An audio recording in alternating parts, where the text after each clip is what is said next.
In the grim darkness of the 41st millennium, mankind has claimed its birthright within the stars by seizing control of 1,000,000 worlds for the glory of the Imperium.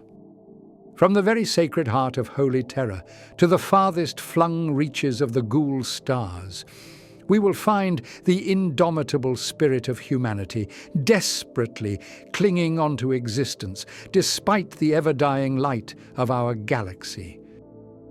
Though the Imperium holds dominion over a vast number of worlds, they are each isolated from one another by the unfathomable void of space.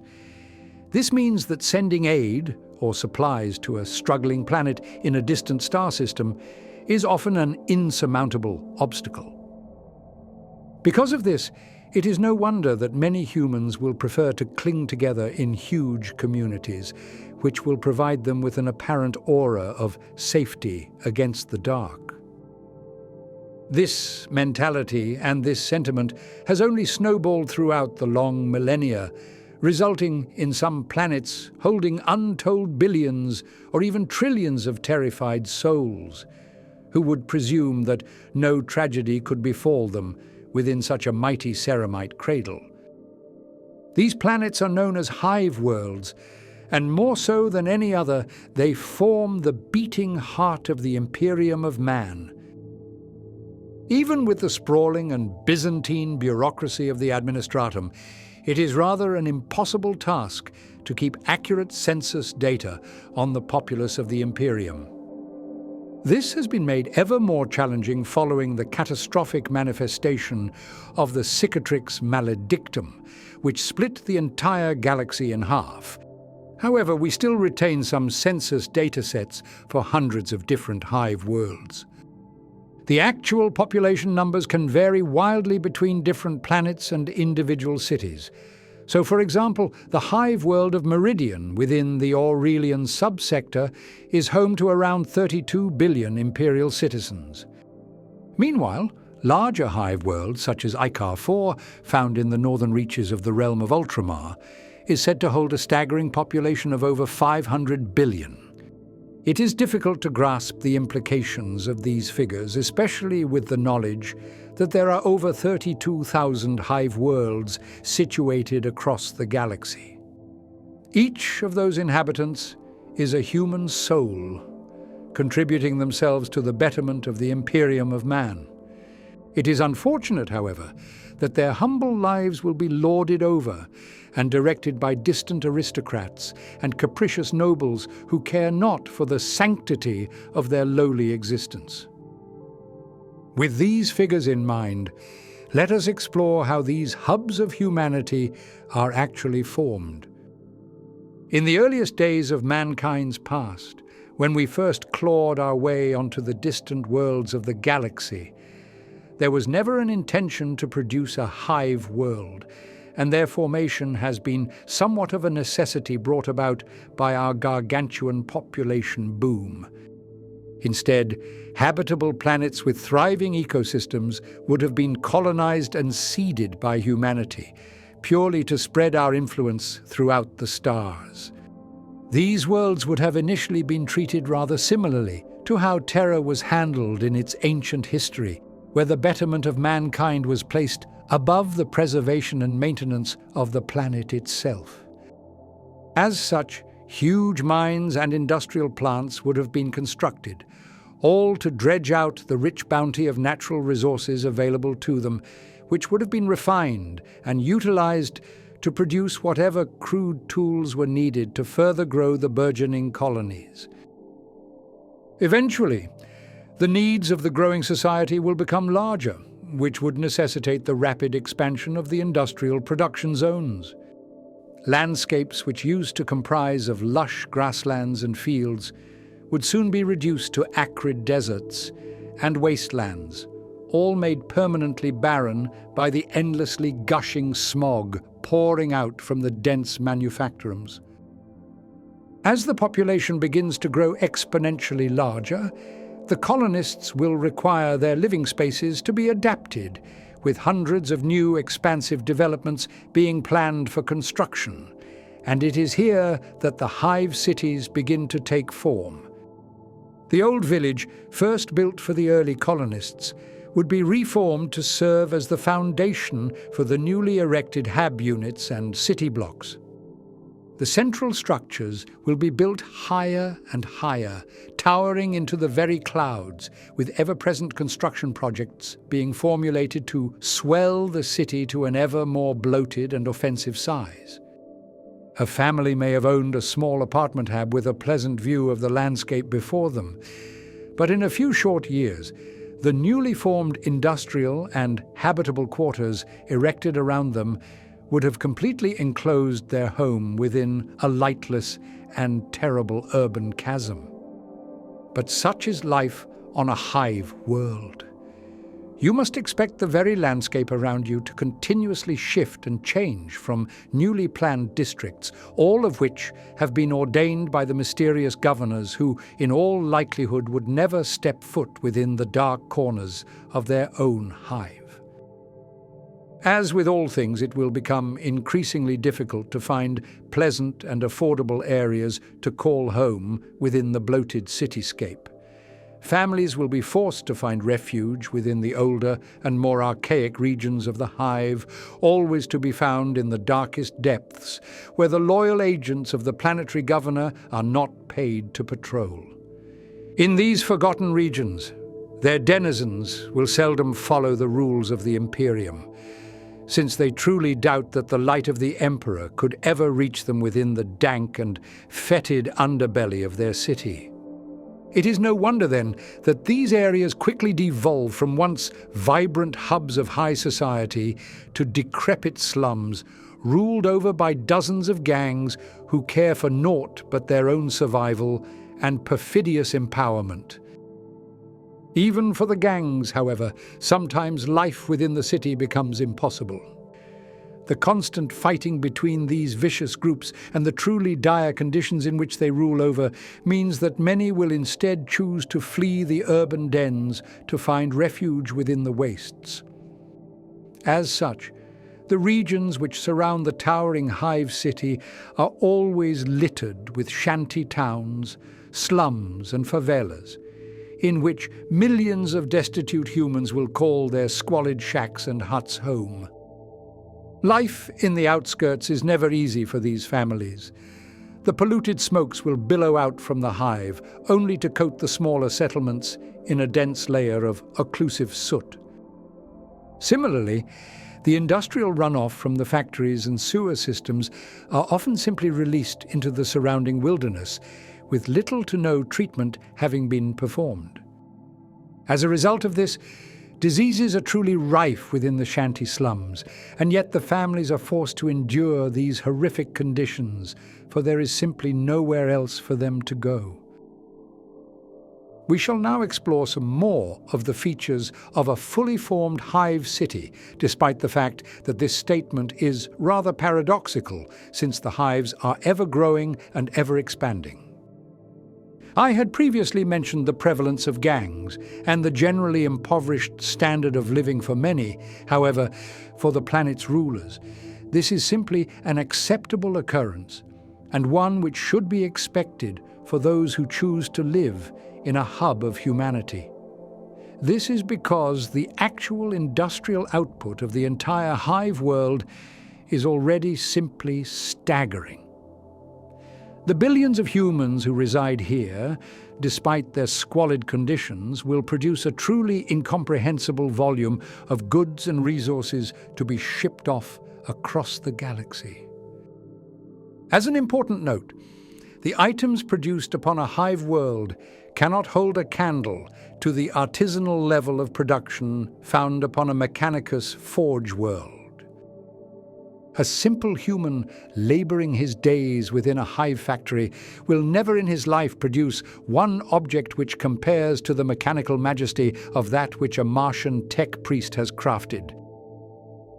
Also to mention is the fact that the goods which are manufactured on a hive world are always rather generic, since the advanced and rather exotic STC templates are all owned by the Adeptus Mechanicus, who would give their own lives before divulging the secrets of the machine to even their imperial allies. Across a hive world, it is not uncommon for there to be multiple cities, dotted near to important strategic regions, which contain huge troves of natural resources. To look upon one of these planets from space would be to see enormous swathes of industrial wasteland and barren landscapes, broken up only by the towering behemoths of humanity, each of which contain untold billions of imperial souls.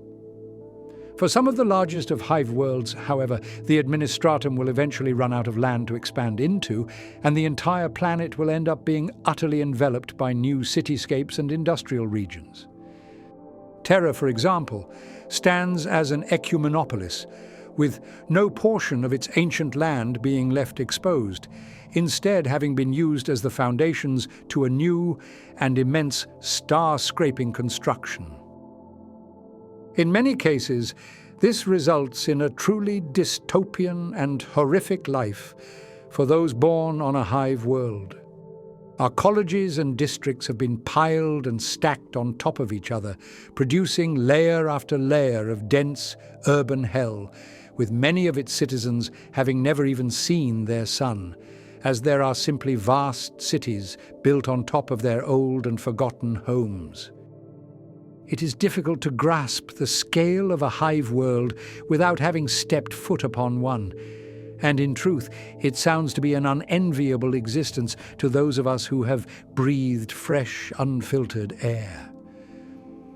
To stand amidst a busy street, one would see hab blocks soaring above them, ending only where they connect to the foundations of the higher-up arcologies. Servo skulls, drones, and small flyers will constantly dart and race through the open regions, all carrying vital bureaucratic records which are to be added onto the ongoing backlogs, already several years behind schedule. The call of street vendors will punctuate the noise of the crowds, each of whom will be selling locally produced or salvaged materials to decorate your humble home with. Some may be peddling curious and exotic goods, but it is likely best to avoid that which you are not informed of, for who knows what secrets may be lurking in their shimmering artifacts. As one can imagine, with these sprawling populations, the food requirements for a city must be immense. This would be a correct assumption. It is incredibly rare, and seldom found, in fact, for a hive world to be self-sufficient. The levels of pollution make it near impossible for food to be reliably grown to a large enough scale, and so a constant stream of imports from nearby agri-worlds is utterly necessary for the hive's survival. Nevertheless, there can be some supplementation found from the production and consumption of corpse starch. When a human dies, their families are given little time to mourn, as the nutritional potential of a body will rapidly degrade if it is left to decompose. Corpse collectors will transport the dead into vast grinder plants the size of an entire city sector, where the bodies will be broken down, reduced, and refined into a palatable food source, which the whole family can enjoy together. There are some dark rumors within the slums that when there are supply shortages within a hive city, that the Corpse Guild members will delve into the deeper reaches of the Underhive to claim those who still live. Those stolen souls will be thrown into the corpse grinders while still alive, but their screams cannot possibly breach the ever-roaring churning of that infernal machine. Now, this is obviously a rather insidious claim. However, we must acknowledge that food shortages and supply problems are a constant malady throughout the Imperium. If a warp storm were to separate a hive world for but a single month, then the cessation of nutritional imports would be utterly catastrophic for the population. These events have been known to cause huge riots to break out across the entire hive, all from desperate civilians who simply need but a scrap of bread to feed their starving child. This cataclysmic possibility is not worth considering, however, and instead we should look deeper into the citizens who call these hive cities home. All of the resources mined from the world, All of the industrial output and all of the wealth generated is nothing compared to the value of the humans who live and work within them. Almost every job and task within the Imperium is one which will require the guiding hand of a human to enact. And so the High Lords of Terror will look upon a hive world as nothing but a source of 1 billion readily available workers who can be shipped off to any corner of the galaxy, all for the good of their bloated celestial empire. Life within a hive world is not easy, and with the high levels of gang violence and generally unfavorable surroundings, it is no wonder that many who grow up here will become rather tough and unrelenting when faced with danger. As such, the majority of recruits within the Imperial Guard will be sourced from the various hive cities found throughout the Imperium. Many will already be proficient in handling several weapon types, and their hardened upbringing will have made them perfect candidates for surviving the harsh and inhospitable battlefields of the galaxy. Some will leave willingly, having sought to join the Guard since they were children. However, others will be forcibly taken, with their lives acting as currency to the planetary governor. For you see, if a hive world requires a huge volume of imported goods to survive, then it must provide something else back to the rest of the Imperium, and more often than not, it will be manpower. Occasionally, young men and women who do not wish to leave their homes will be forced into fleeing to the underhive depths to join in with the various gangs, simply as a method of escaping their ordained military service. The population of a hive world will continuously grow to ever more bloated heights, but because of this, we will find all manner of strange and curious humans within the depths of the city. If 1 billion children are born in a year, then it is inescapable that some will be mutants, and so the Imperium must determine whether or not they have any value to give back to humanity. Some will be psychers, bristling with untapped and untamed energy, and these gifted individuals will be shipped off to the various temples of the Astra Telepathica to be trained as sanctioned psychers or as enigmatic astropaths. This is only a fate to be reserved for the most innately skilled of psychic individuals, however. For those who simply retain a small degree of latent psychic energy, then they may be taken by the dreaded black ships of the Inquisition, where they will be shipped off to Holy Terror, only for their very souls to be stolen and sacrificed in order to keep the Astronomicon beaming through the inky depths of space. Other than psychers, it is not uncommon for various mutants to be born within the birthing centers of a hive world. Sometimes the mutations can be completely hidden from all of society. However, for those who have formed a third eye, or a babbling mouth which spews forth the thoughts of any who look upon it, then they cannot be allowed to live within a hive society. These abominations will be silently and rapidly removed from the city by unseen agents of the Inquisition, who will suffer not the possibility of a dreaded mutant invading the sanctity of an imperial world. As can be expected from cities as large as these, a distinct societal hierarchy almost inevitably exists. It is rather sad, but if you are born upon a hive world, then your entire life is almost assuredly locked in place. You will already have your future job lined up for you, and you will be given a set number of years to work until you are no longer needed, at which point the hive will simply forget about your existence. At the symbolic and literal top of this hierarchy would be the ruling class of lords and nobles who reside within the tallest of spires and palaces overlooking the entirety of the hive. The nobility will be the only residents of a city who can reliably see the outside air, and even though it is utterly contaminated by industrial pollutants, it is still an ever-desired luxury to them. These imperial aristocrats have little work to do for themselves, other than to ensure that the rest of the planet is engaging in hard labors. For you see, the only real task of the planetary governor is to pay the imperial tithe.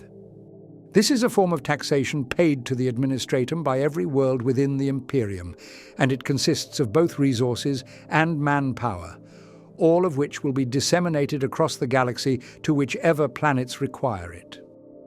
If a governor cannot pay this sum when the imperial ships descend for collection, then he will be executed on the spot, and a new ruler will be appointed to gather the owed resources.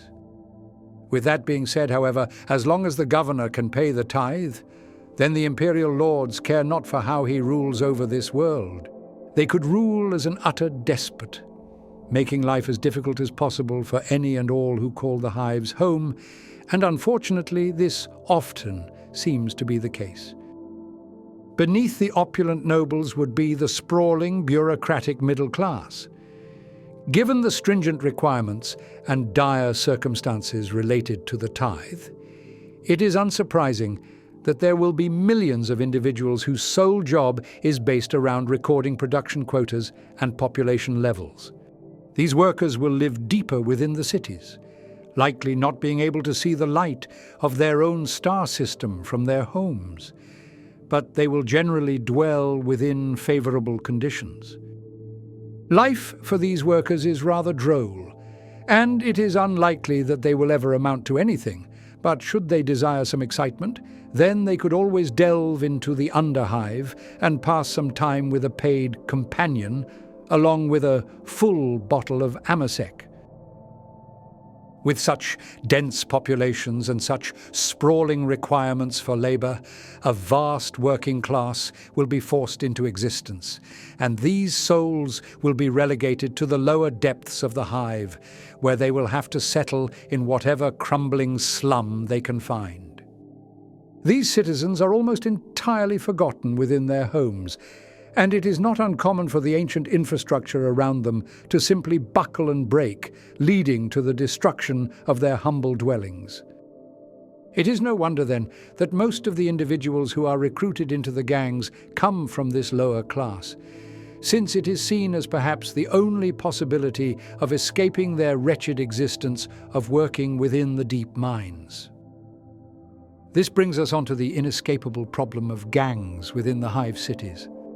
Every single urban conglomeration of humanity is plagued by some form of crime, but within the bustling hives, it tends to extend beyond petty misdemeanors into the realm of well-organized mobs, whose power can oftentimes rival that of the city's own defensive forces. Most Adeptus Arbites members wouldn't dare to venture into the wild and abandoned regions of the Underhive, since the gangs simply pose too great of a threat to them. Because of this, if a gang is strong enough and led by a charismatic enough leader, then they will be able to keep a fairly secure stranglehold over their territories. Most often their problems will emerge from rival gangs seeking to encroach upon their slums, sparking huge battles which can utterly ravage areas of the Hive, making them into no man's lands of abandoned urban ghost blocks. Aside from outside threats, a gang leader must always keep a close eye upon his own soldiers, lest their ambitions get the better of them. Any who suspects their slumlord of becoming weak or placid in the face of confrontation may believe themselves to be a far better fit for ruling over these territories, and so it is not unheard of for assassinations to be regularly committed against whoever finds themselves in the captain's chair. Due to the level of power and control which a gang can muster, some planetary governors will find it more beneficial to bring them into the fold of partial legitimacy, purely so that they can leverage their strengths to suit their own means.